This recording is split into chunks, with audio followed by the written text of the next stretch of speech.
Thank you for joining. We are on another episode of Beyond Cows and Dogs, the marketing career after the MBA.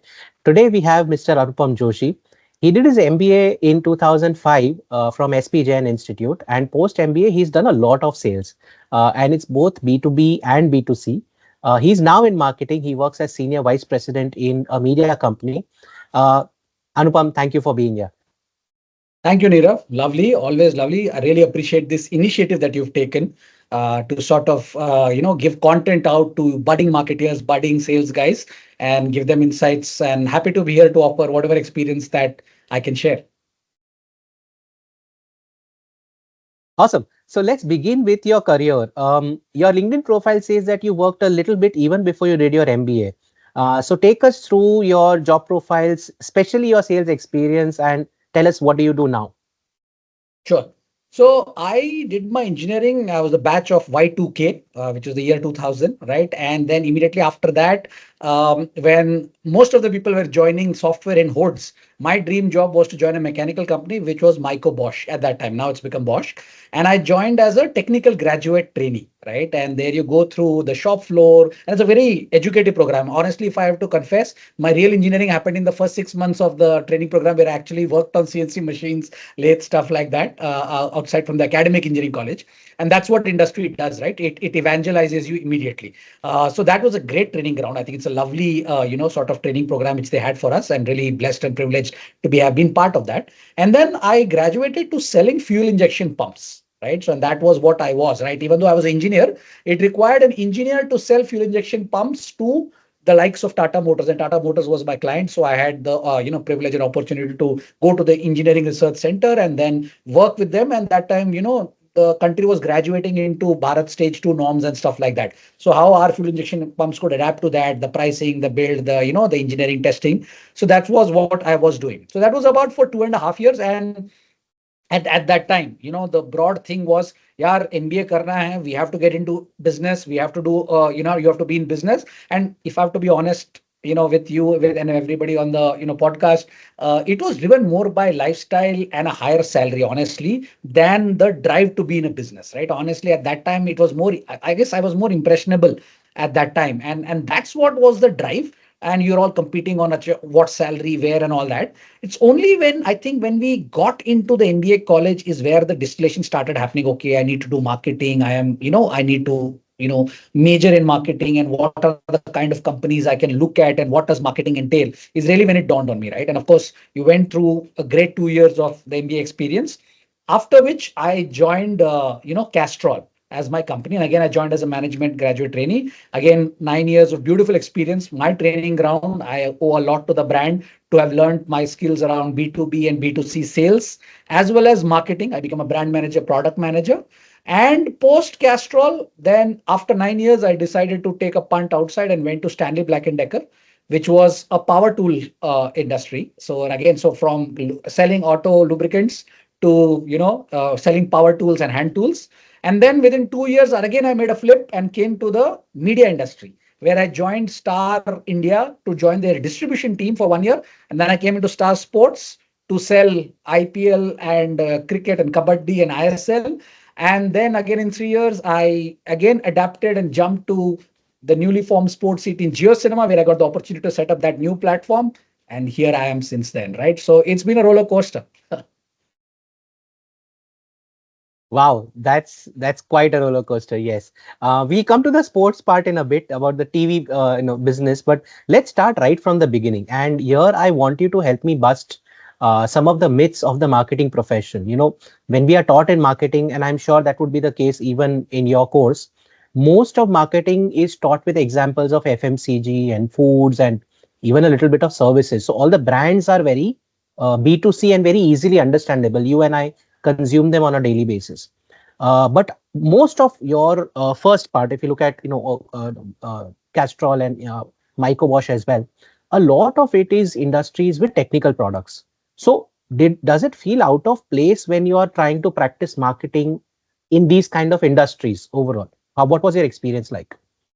Oh, it's interesting you say that, Nirav. You're right, actually. So our foundations are fundamentally, or our aspirations, or even our perception of marketing is there is going to be an ad being made and that ad is deployed. The whole glamour of building an ad, building a messaging, print ads. So ads is how you think about marketing first, right? But that's just one facet of marketing, right? And of course, FMCG, I guess, is the reference because the largest ADEX and the largest spend and the most intense competition or rivalry happens in essentially fast moving consumer goods, which are commodities, right? And you were able to differentiate them and drive, premiums through that. And that's what marketing does, right? I think so that science and that art is a great learning ground. And of course, hence you use that as the epitome of marketing, right? But as you rightly said, and when I went into Castrol, for me, that was the big learning, right? How that is adapted into a category. And engine oil, right? We worked together on that one when you were in Ogilvy, right?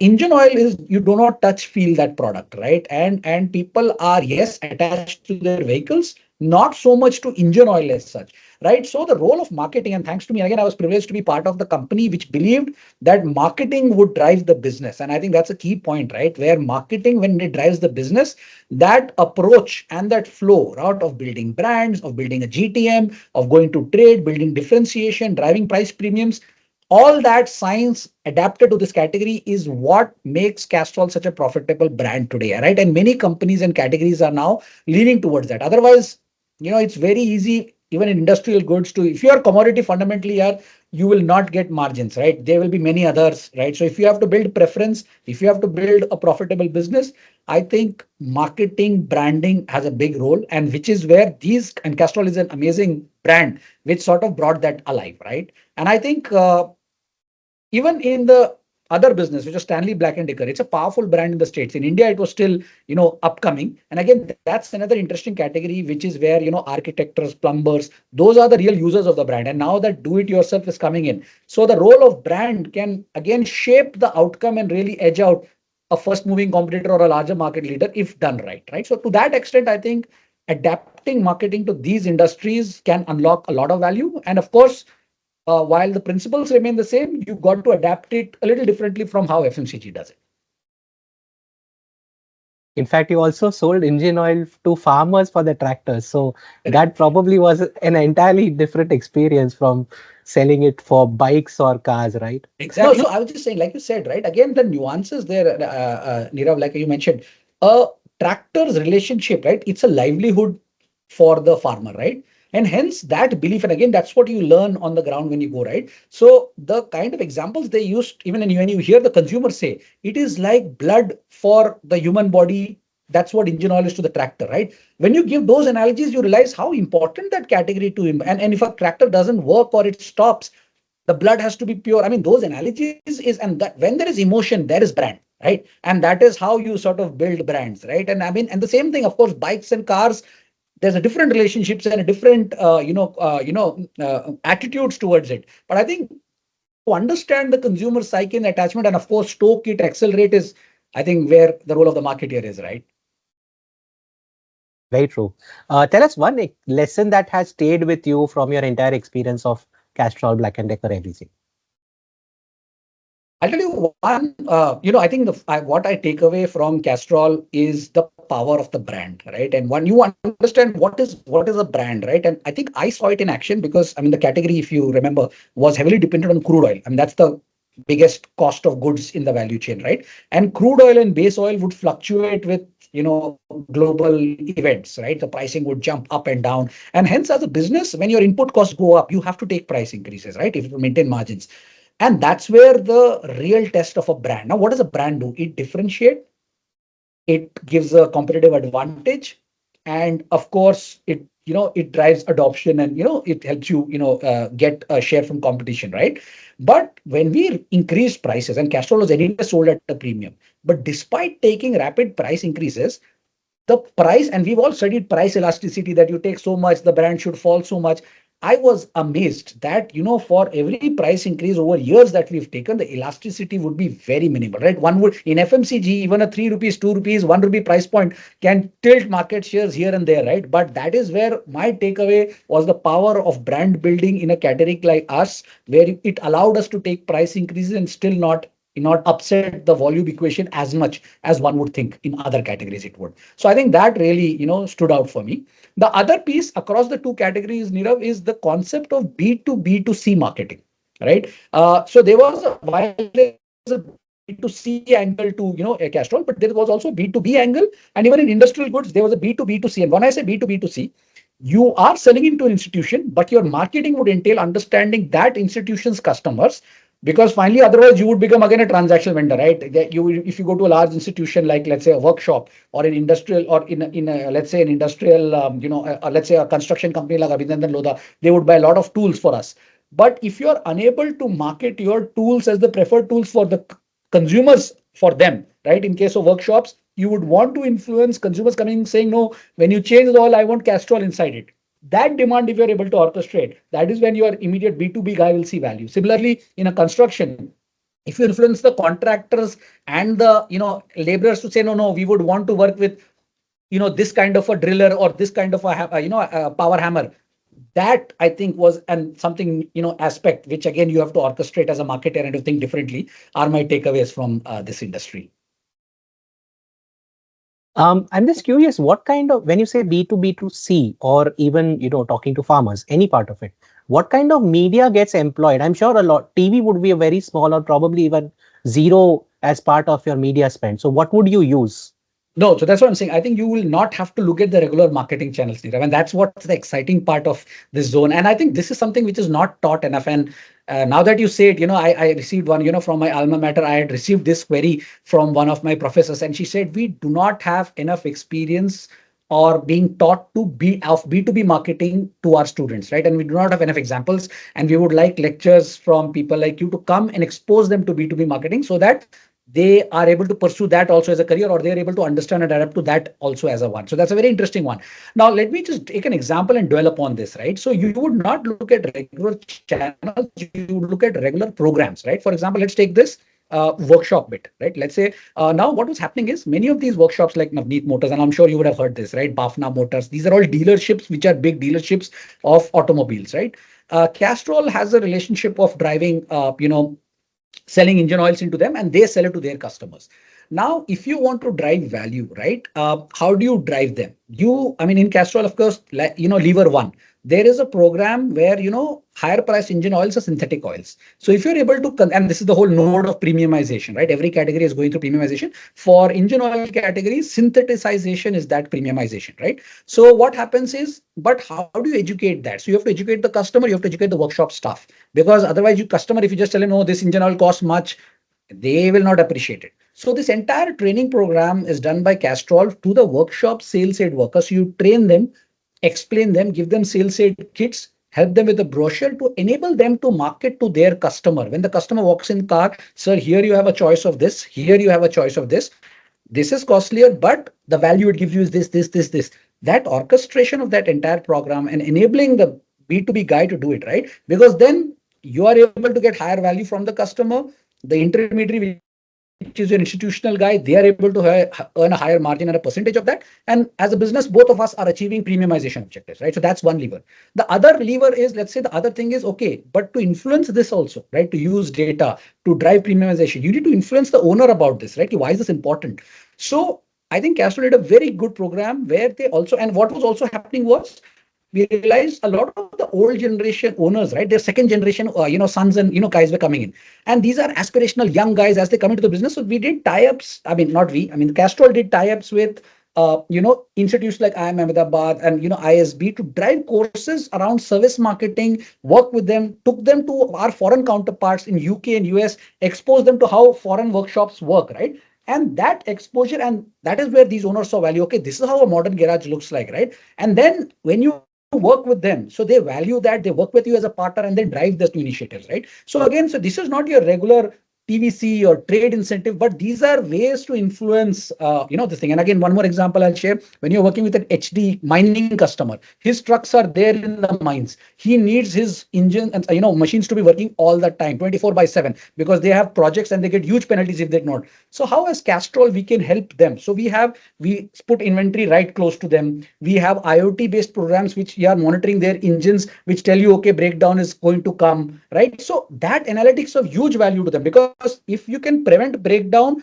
they will love you for it, because any breakdown affects their project milestone, which has huge penalty, right? So I'm just giving a perspective of how B2B marketing, there are very different programs and initiatives. These are not your regular channel initiatives, which can influence or add value, and hence how marketing is done in this sort of phase.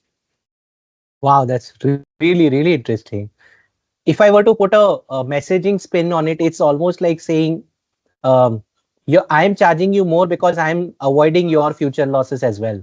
And that's Absolutely. really amazing. Let's switch gears from something that's very, very amazing, detailed, expertise oriented, not glamorous, to completely glamorous. For the last 8, 9 years, you worked in TV, and you worked across different cities as well.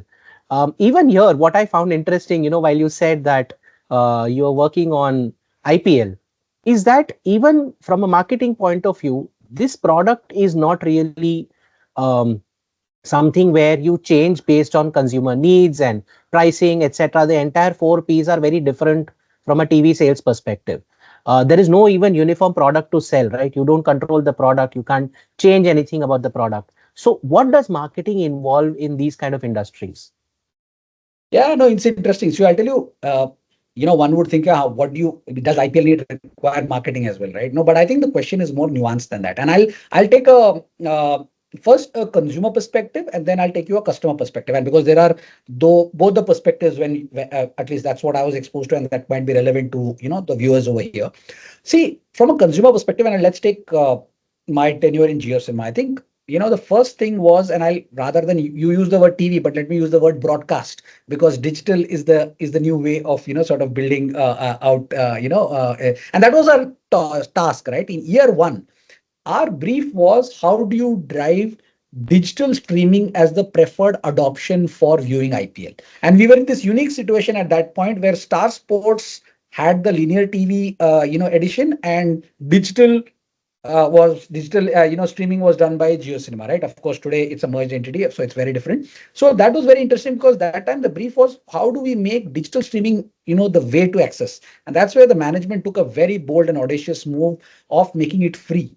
Right. So now the proposition of anytime, anywhere access, right? And you have to understand the nuance over here. See, what is also happening in our consumer lifestyles is, being 4 hours, 8 hours in front of a TV continuously is different, right? Of course, everybody loves the experience if given a chance, everybody would want to watch the IPL on a large screen. But the fact is, everybody is time starved, right? So when you make it digital, now your ability to access through laptops, through mobiles, through your tablets, anytime, through your office, in your hostel, while you're commuting, while you're in transit, that has increased consumption in a whole different order. So there were, let's say, so many let's assume 500 billion minutes of TV consumption. Now you are adding another 300 billion minutes of consumption through digital, and this is additional to that. This is not at the cost of that, right? Because people have access anytime. So that was very interesting as a proposition. So you thought cricket was big. How do you make the big bigger, boss? This is so that's that. So I'll tell you, that was the nuance over there, right? The second one you said is, again, so the task on us was, okay, further, how do you increase consumption? And again, I think our management and our content teams came out with a brilliant proposition of creating language feeds beyond the 4 language feeds. So I think Star Sports had already taken the leave of unlocking consumption by making a Tamil feed and a Telugu feed and a Kannada feed. Did you ever imagine we would have a Bhojpuri feed? Would you have a Haryani feed? And I don't know if you've experienced it. It's really fun, right? And it has unlocked even more consumption. So from a marketing lens, just imagine that, right? You are going deeper, regional, and unlocking a different cohort and a different experience, right? Now, actually, and I can share with you, one of the tasks we are still working on is, and again, how do you make this bigger, right? Yes, males are watching with massive. How do you encourage more women to watch sport? Right. So that's again something, is a playbook we are continuously figuring out. How do you make, because live sport is what it is, but as marketers, how do we can get them interested in the sport and the extravaganza as well? Right. So that's another marketing challenge to solve for. I'm just giving you perspectives here, right? All of this is work in progress, right? And let me now, bring out the customer level challenges. When I say customer level, connected TV is a new phenomenon, right? So and connected TV is digital. So when the connected TV was growing, how do you drive adoption of connected TV and watching on this? And of course, that time the task was move money to connected TV advertising. And when I say customer advertising, you're influencing agencies and clients to say that this is the new future. right? So how do you move that money and pot and influence that? So that's the narrative the marketeers had to build, right? So so a lot of things are changing. So I hope I've been, and again, so this is IPL, right? Why? See, cricket is big, but there are other sports that still need to be marketed, right? Women's sports, right? The WPL is something new which is gone born. I think PKL is a stellar example of how kabaddi, as a sport, who would have thought it would become such a big thing? And that marketing and that product again is a case study by itself. Similarly, football, and there are two sort of football cohorts. One is this India who watches Premier League and they are passionate about, and I honestly I can't identify why are you so passionate about English clubs, right? Whereas, and then there is a big cohort of ISL Mohan Bagan, right? And these are totally different people. There's a very small overlap between these two. So how do you grow these cohorts and how do you grow the sporting culture in India? I think so. Those are those facets from a sports marketing point of view that a marketer has to deal with. That's really interesting. And what I'm getting is that at the face of it, it looks like a very um, tight, narrow, very little wiggle room kind of a profile. There are quite a lot of variables where you can change them and you can play around with them to actually make marketing relevant in that particular industry, in that particular field. So that's really, really Absolutely. interesting. No, and if I can give one more example, Ira, sorry, allow me, indulge me. Like my experience of marketing the Olympics, right, was intense. I must tell you, we had no playbook, right? See, for cricket, we know these are audiences now. So just imagine, we have a hockey lover, we have a TT lover, and we have a wrestling lover, and we have to orchestrate them and try and get them to watch each other's sport. And then we are trying to get the light viewers who are just in it for the national spirit.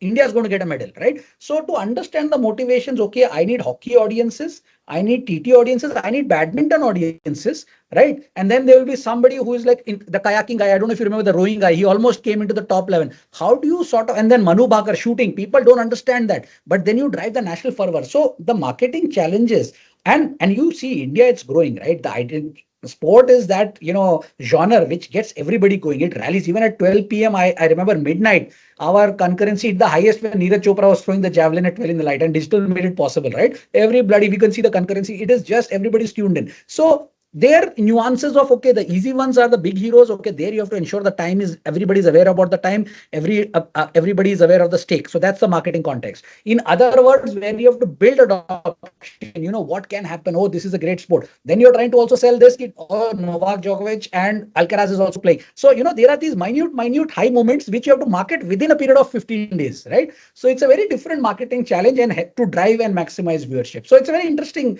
sort of challenge and nuance that you have here in sports. Wow, that's amazing. Um, let's shift gears. There is another interesting part about your career which I wanted to talk with you about. You're one of the very, very few people who I know who have continued to practice their hobbies since their college days. So it's not where, you go through your career, you realize, okay, fine, there is more to life, and you pick up a new hobby. You just continued something that you were already interested in, which is drama and music. And you've been doing it for so many years. You've shifted cities, career, industries, you've gotten married, you're a father to two kids. Help us understand all of it. Where do you find time? How do you, what kind of, okay, let me put it this way. What kind of rules or discipline do you have in place for you to be able to practice this over these years? No, I think you're being very generous. I think discipline and a word with me is very difficult. I think I really fall short of it. I would love to be more disciplined about it. I would love to be more structured about it. No, I think you're being very generous in saying that I'm able to do all this. Honestly, in my own books, Nirav, I've been struggling and I would like to do more of that, right? And I think the answer, like you rightly, right time management and right discipline will get you there. But honestly, I mean, to answer your question, yes, I've always been interested, right? As a personality, and I mean, even in MBA, my legacy, I feel, is that we built a theater club, right? Well, people ace, percentiles, do project papers. My legacy is I built a, guild of actors at SP, GASP, it's called the Drama Club. Very proud to say, though, from a, dimension point of view, after all these years, it's almost 20 years or plus, that legacy continues to live on. We founded it as a batch and it is continuing over so many years. There are people, every year there is one play which is done, so I'm very proud of that. And after that, as you're aware, we had again like a couple of those pass outs, actually junior batches. I was able to get in touch with them, and a couple of other friends, again a very dear friend, who works in HUL. He was the drive, hey, well, come on, let's do this again. Even in corporates, and he helped, and between him and me we were able to rally again a couple of people, and we called this group called Firse, again, because हम फिर से आ रहे, we were coming on to drama and we did some. So it was, and I must confess, it was a drain every Saturday, Sunday, finding, and we burnt money because even to stage a play, there is a production cost and all that, and we put our own money and we did it, right? Because we were really passionate about that. But again, I think over a period of time, again, I had to move to Bangalore. These guys went to Bangkok. So it, again, it's moved on. But, my friend, he's even more passionate. He's still continuing it. So I think if there is drive, clarity, and passion, you will find a way, right? And it's just a matter of finding like-minded people. And I've been very lucky that I found that. And of course, music was another dimension, right? I keep pushing my boys also. And hence they play, I play. I've also learned, I took up guitar classes. So I think it's what you'd want to do. And if you push it enough, you will find a way. And there are these apps, yeah, these days, musician, guitar app. I think, like I said, there is an ecosystem out there, the YouTube, Google, there are so many resources available to you, right?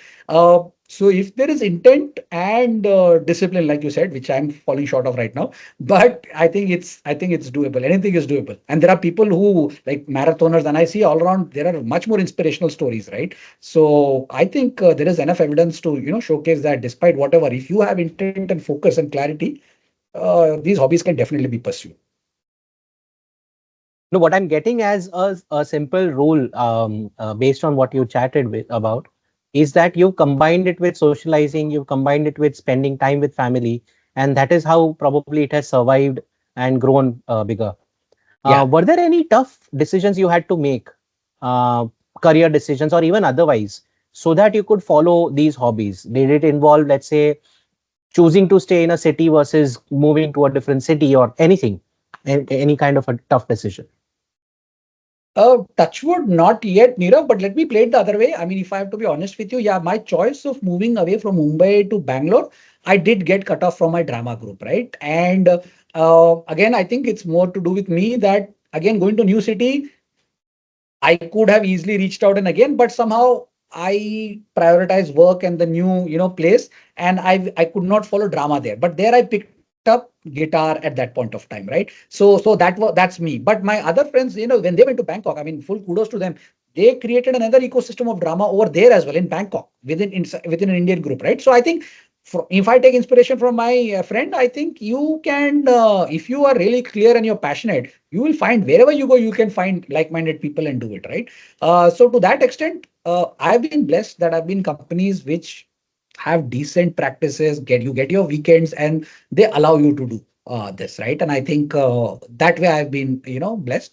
But I think in most cases, I've seen people doing Ironmans, marathons. I have batchmates who are doing that, and they're following passions to a very different level. There is one more guy who's now learning classical music, and I've seen a friend in the US. He's now learning the santoor. So there are enough examples, Nirav. I think it's a matter of choice and your own priority, and like you said, discipline and time management. And I think anything can be done.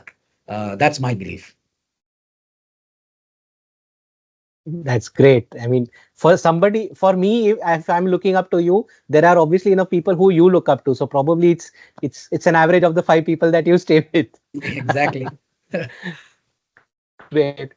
Um, Nice segue into actually looking at your entire MBA course. Also, you talked about a lot of people who you are in touch with, who you lost touch with. Tell us maybe one or two great marketing lessons that have stayed with you. It could be coming from a situation, from a company policy, or even a boss who you interacted with, but something that has stayed with you over this long.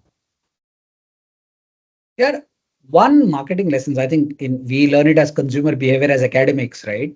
But I think in Castrol, and again, I think in HUL also, I've heard it from my colleagues, right? This one rule of visiting customers, visiting consumers regularly, because that's where the moment of truth is, right?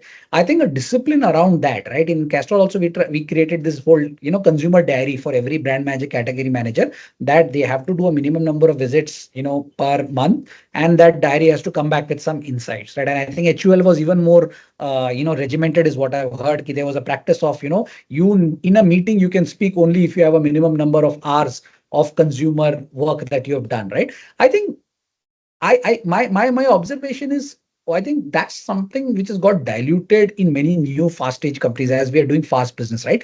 I find it the most reinvigorating and refreshing whenever you go meet customers, because that's where the moment of truth. We have all these, assumptions, hypotheses, and we can get lost in the intellectual debate in corporate rooms, right? Boardrooms. But I think as soon as you meet customers, it puts you in things in very simple perspective, which allows you to then go back and action stuff. For me, I think that lesson of going to and meeting customers is sacred. And I think that's a very strong lesson. Even to young trainees, I try and keep advising and pushing them to do that. Okay. Um, Great. So let's come to the rapid fire section. When was the last time you did a market visit or a consumer interview? As I was telling you, I mean, I've been on the road for the last 10, weekends, right? So we've been doing this event. So I've met about 40, 50 customers, potential customers, let's say. So last 3 weeks have been intense meetings with customers and talking to them about how, small and medium enterprises of businesses who are looking or can be potential advertisers on IPL. So that's been my recent, customer Yes. outreach. Okay. Is this higher or lower compared to people in your team? Is this number 40, 45 customers? Where would your Way team higher. stand? I would assume the last 4 weeks I have an advantage because we're doing this outreach program, but way higher. I don't think most marketers meet as many customers or clients. Okay. Yep. You're very much right. Given that you are in the handling some part of sports and TV business, what is your view of the Gen Z consumer or the Gen Z viewer in your case?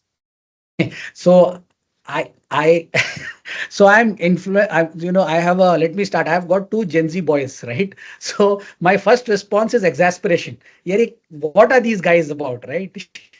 But like I mean, including them, and if I sort of look at that as a generation, I think the insight I have is that they are influenced by the internet, and the internet and the social media has influenced them in a way.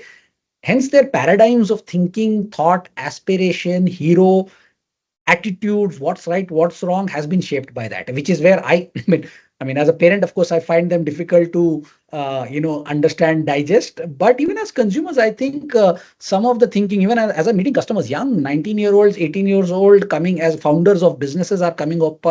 So I think the aspirations are shaped by that. I think that unlock has happened. Having said that, I would again, break Gen Z. I think we use it in a very plain cohort, right? What is Gen Z? I mean, I think it's 1995 to 2012, if I remember my library correct, right? So now in India, the top 20 million households will of the Gen Z is very different from the bottom Gen Z, right? So I don't think there's a straight brush. So because when I go to smaller towns in India, like a Machilipatnam or let's say Ocha or something, there also we have Gen Zs, right?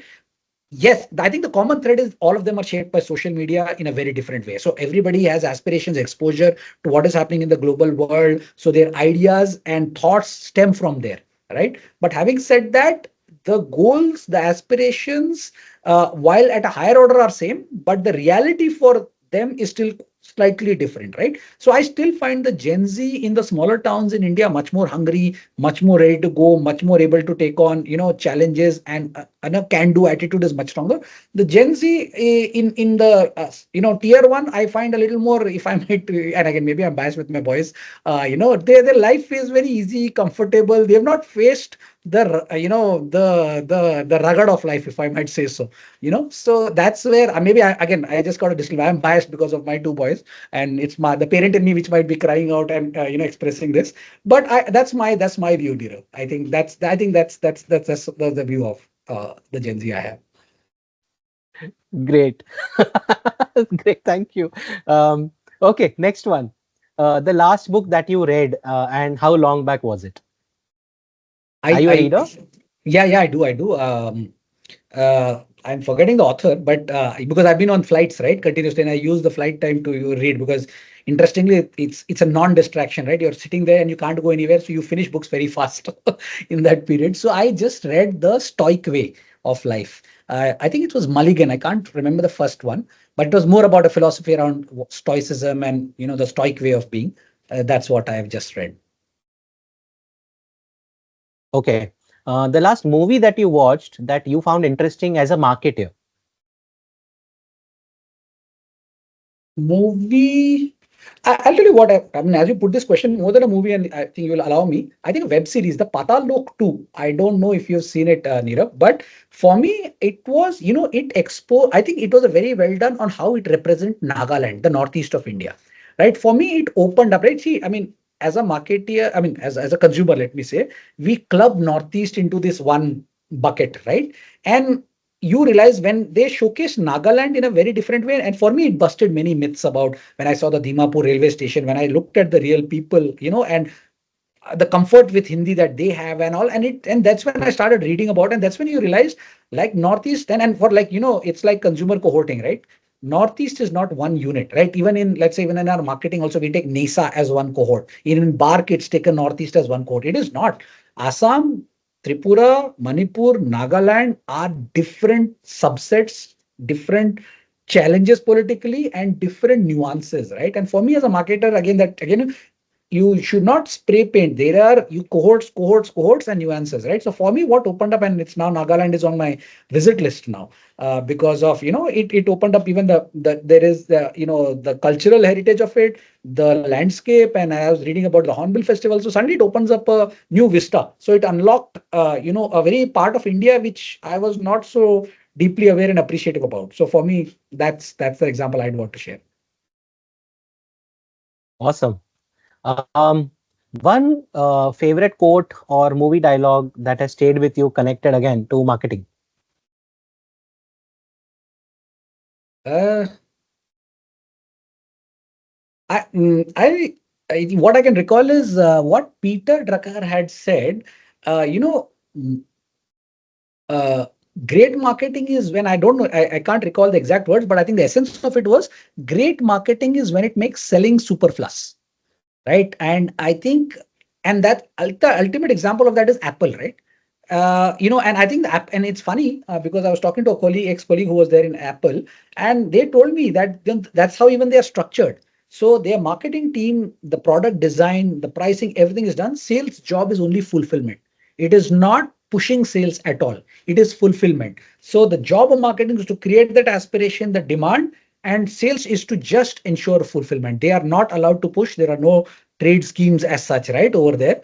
And that was interesting for me, right, because that as an organization, and again for me that is what ideal marketing, right, because and it's a phase. I think different categories, different life stage, and different brands, right, are where you have to push and you have to drive availability, and marketing challenges here. But if you look at what the utopian example, I think that's a very good example to say that if marketing is done right, you generate demand, then there is no need to have salesmen to go push the product, right? People come ask for your product. I think for me, that is the quote I'd like to share.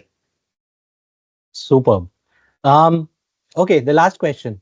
One highly overrated and highly underrated topic, so two topics being discussed in your circle today. This is controversial, but okay, but let me give you my view on it. Uh, what I find highly overrated is this whole piece about influencer marketing. Yeah.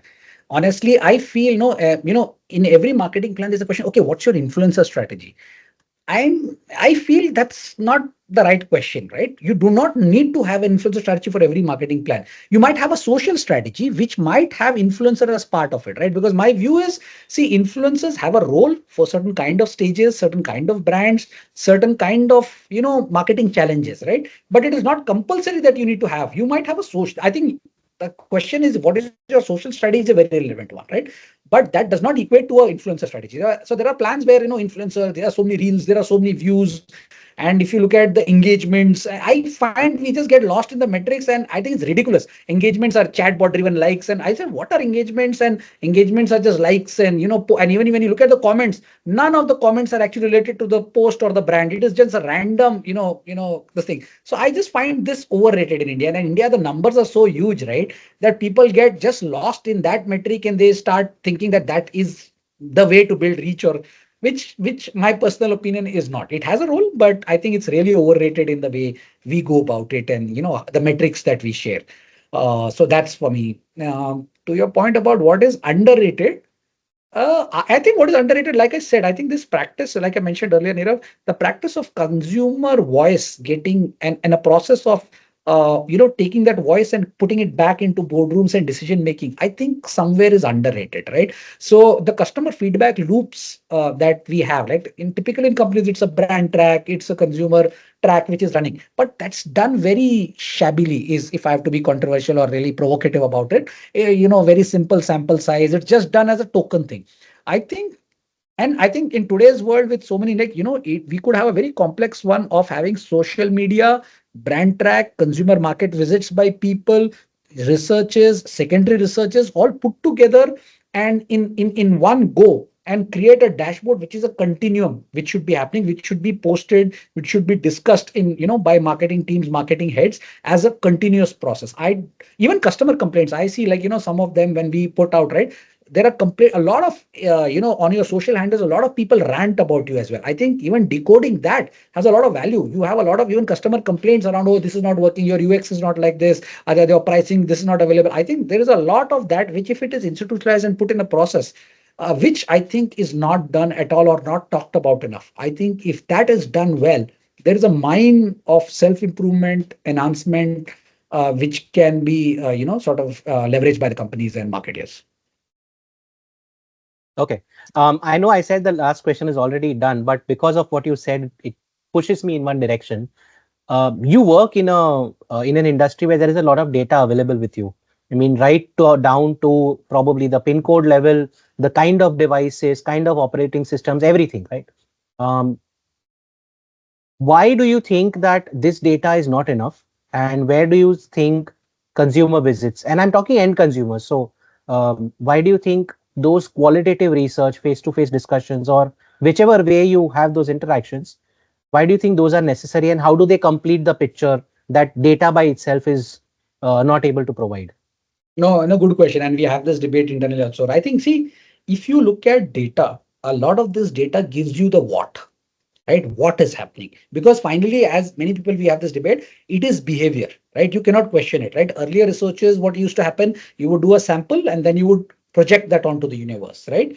Which, I mean, depending on the sample size and the error, and for a country of our nature, I forget that even Bark today is challenged, right? Even though it has a 40,000 universe sample, yes, statistically one could argue 85%, statistically it should answer, but people are not happy with that output, right? And compare that to a data which is census based, right, which is like all devices throwing up. So I think the scale of that data, you cannot neglect the what of it, right? But having said that, I strongly believe that's not by itself good enough, because what of the data is answered, or what of that behavior is coming through from that data, but the why of it needs exploration, right? As human beings, you need to understand the context of why that is happening, and that is where focus group discussions, meeting consumers, these customer complaints, I think are a very important one, because when you put the why and the what together, that really will be the real insight opener for you, right? I think that's why I believe these have to go in tandem. Super. So yeah, that brings us to the end of the podcast. If institutes or event organizations want to get in touch with you for panel discussions, guest lectures, etc., would you be open to that? Yes, absolutely, Dheeraj. I have been doing a couple of them, so absolutely open to that. Okay. And how can they reach out to you? I think I can be reached on to my LinkedIn handle, and if one can drop me a message, I'm happy to get back and respond to them on that. Said, thanks a lot for being here. Thanks for sharing your advice.